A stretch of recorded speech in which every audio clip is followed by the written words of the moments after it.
Hey everybody, welcome back to my channel. We're going back into our 48 Laws of Power, law number 6. Court attention at all costs. Everything is judged by its appearance. What is unseen counts for nothing.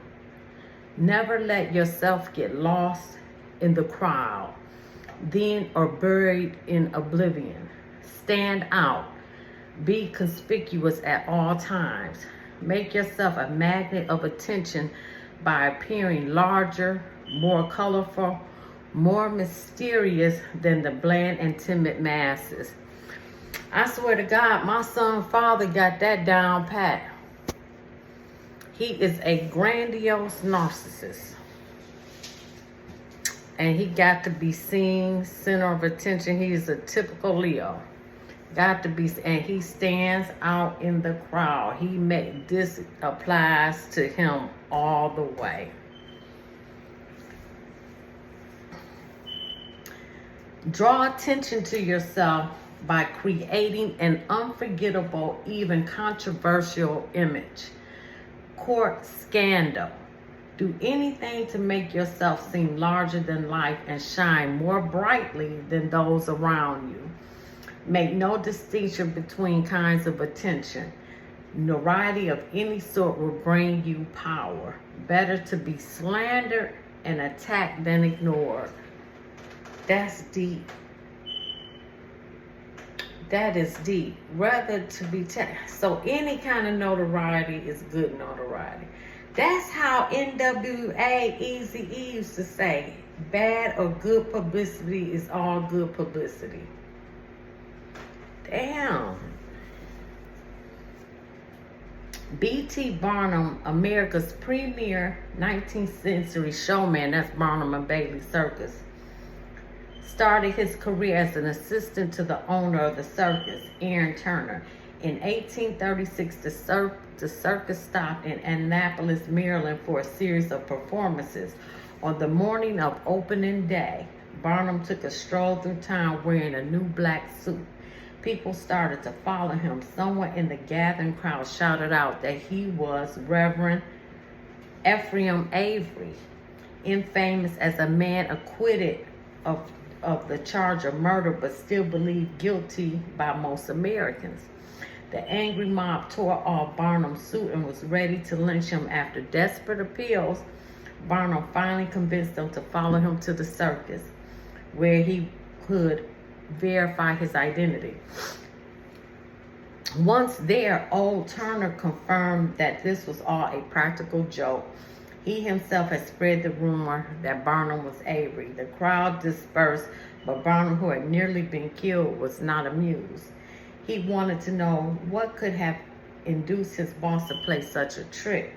My dear Mr. Barnum, Turner replied, it was all for our good. Remember, all we need to ensure success is notoriety. And indeed, everyone in town was talking about the joke, and the circus was packed that night and every night in Annapolis. Barnum had learned a lesson he would never forget. Barnum's first big venture of his own was the American Museum, a collection of curiosities located in New York. One day, a beggar approached Barnum in the street. Instead of giving him money, Barnum decided to employ him. Taking him back to the museum, he gave the man 5 bricks and told him to make a slow circuit of several bricks. At certain points, he was to lay down a brick on the side while always keeping 1 brick in hand. On the return journey, he was to replace each brick on the street with one he laid. Meanwhile, he was to remain serious of countenance and answer no questions. Once back to the museum, he was to enter, walk, and inside, then leave the back door and make the same bricklaying circuit again. On the man's first walk through the street, several hundred people watched his mysterious movements. By his 4th circle, onlookers swarmed around him, debating what he was doing.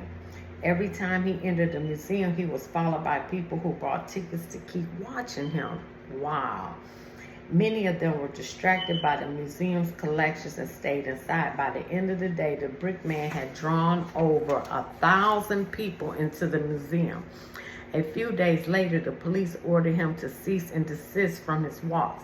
The crowds were blocking traffic. The brick lane stopped, but thousands of New Yorkers entered the museum, and many of those had become P.T. Barnum converts. Barnum would put a band of musicians on a balcony overlooking the street beneath a huge banner proclaiming free music for the millions. What generosity, New Yorkers thought, and they flocked to hear the free concerts. But Barnum took pains to hire the worst musicians he could find, and soon after the band struck up, people were hurried to buy tickets to the museum where they would be out of the earshot of the band's noise and of booing of the crowd. Wow. One of the first oddities Barnum toured around the country was Joyce Heath, a woman he claimed was 161 years old and whom he advertised as a slave who had been George Washington's nurse. Now, this ain't funny to me at all. After several months, the crowds began to dwindle, so Barnum sent an anonymous letter to the papers claiming that Heath was a clever fraud.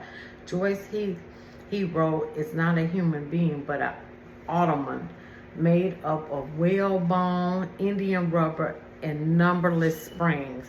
Those who had not bothered to see her before were immediately curious, and those who had already seen her paid to see her again to find out whether the rumor that she was a robot was true. In 1842, Barnum purchased the carcass of what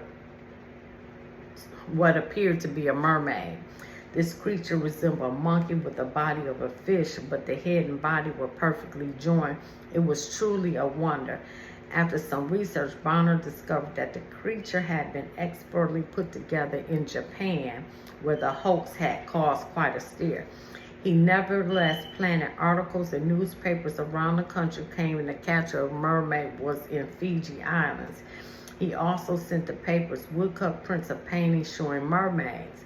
By the time he showed the specimen in his museum, a national debate had been sparked over the existence of these creatures. A few months later, before Barnum's campaign, no one had cared or even known about mermaids. Now everyone was talking about them as if they were real.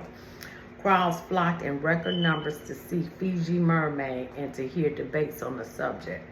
A few years later, Barnum toured Europe with General Tom Thumb, a 5-year-old dwarf from Connecticut whom Barnum claimed was an 11-year-old English boy and whom he had trained to do many remarkable acts. During this tour, Barnum's name attracted such attention that Queen Victoria, that paragon of sobriety, requested a private audience with him and his talented dwarf at Buckingham Palace. The English press may have ridiculed Barnum, but Victoria was royalty, entertained by him, and respected him after. Barnum understood the fundamental truth about attracting attention. Once people's eyes are on you, you have special legitimacy. For Barnum, creating interest meant creating a crowd, as he wrote. Every crowd has a silver lining, and crowds tend to act in conjunction. If one person stopped to see your beggarmen laying bricks in the street, more would do the same. They would gather like dust bunnies. Then, given a gentle push, they would enter your museum or watch a show. To create a crowd, you have to do something different and odd.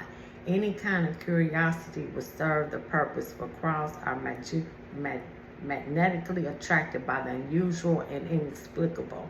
And once you have their attention, never let it go. If it veers toward other people, it does so at your expense. Barnum would ruthlessly suck attention from his competitors, knowing what a valuable commodity it was. At the beginning of your rise to the top, then spend all your energy on attracting attention. Most important, the quality of the attention is irrelevant. No matter how badly his shows were reviewed or how slanderous personnel were the attacks on his hoaxes, Barnum would never complain. If a newspaper critic reviled him particularly badly, in fact, he made sure to invite the man to an opening and give him the best seat in the house. He would even write anonymous attacks on his own work just to keep his name in the papers. Wow, now that reminds me of 50 Cent, to stay relevant. From Barnum's vantage, attention, whether negative or positive, was the main ingredient of his success. The worst fate in the world for a man who yearns fame, glory, and of course power is to be ignored.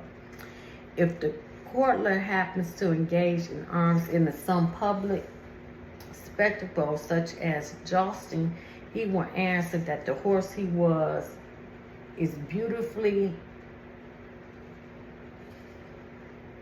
caparisoned, that he himself is suitably attired in appropriate models and ingenious devices to attract the eyes of onlookers in his direction, as surely as the lance attracts iron.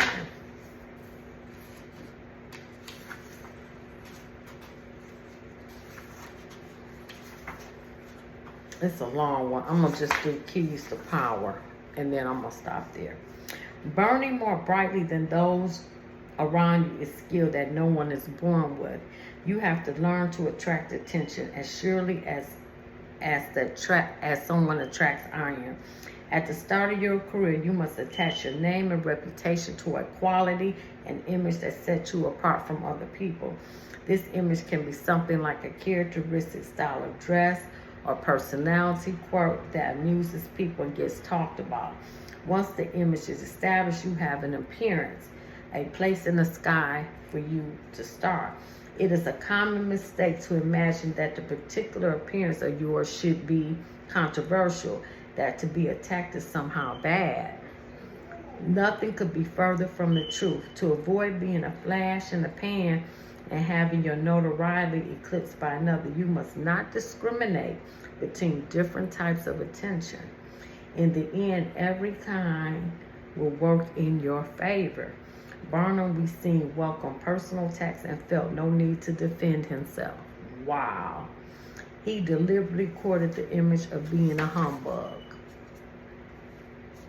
The court of Louis XIV contained many talented writers, artists, great beauties, and men and women of impeccable virtue, but no one was more talked about than the singular Duke de Lauzun. The Duke was short, almost dwarfish, and he was prone to the most insolent kinds of behavior. He slept with the king's mistress and openly insulted not only other courtiers but the king himself. Louis, however, was so beguiled by the Duke's eccentricities that he could not bear his absences from the court. It was simple. The strangeness of Duke's character attracted everyone. Once people were enthralled by him, they wanted him around at any cost.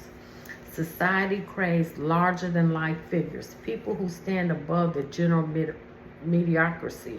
Never be afraid then of qualities that set you apart and draw attention to you. Court controversy, even scandal. It is better to be attacked, even slandered, than ignored. All professionals are ruled by this law, and all professionals must have a bit of showman about them. The great scientist Thomas Edison knew that to raise money, he had to remain in the public eye at any cost.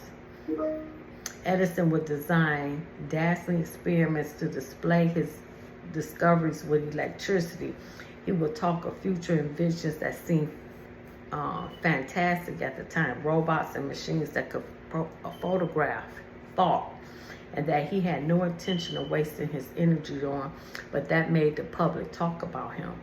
He did everything he could to make sure he received more attention than his rival Nikola Tesla, who may actually have been more brilliant than he, but whose name was far less known. In 1915, it was rumored Edison and Tesla would be joint recipients of the Nobel Peace Prize in physics. The prize was eventually given to a pair of English physicists. Only later was discovered that the prize committee had actually approached Edison, but he turned them down, refusing to share the prize with Tesla. By that time, his frame was more secure than Tesla. He thought it better to refuse the honor than allow his rival the attention that would have even more sharing the prize. If you find yourself in a lowly position that offers little opportunity for you to draw attention, an effective trick is to attack the most visible, most famous, most powerful person you can find.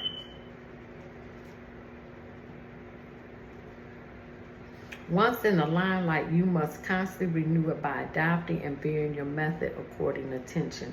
If you don't, the public will grow tired, will take you for granted, and will move on to a newer star. The game requires constant vigorance and creativity. Pablo Picasso never allowed himself to fade into the background. If his name became too attached to a particular style, he would deliberately upset the public with a new series of paintings that went against all expectations.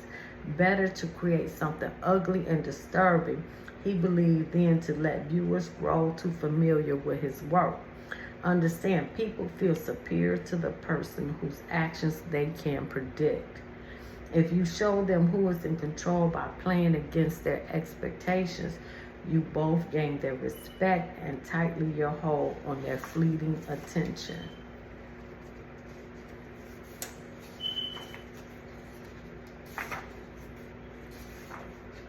Oh wow, this is how many minutes we got? Okay, I'm gonna stop right there.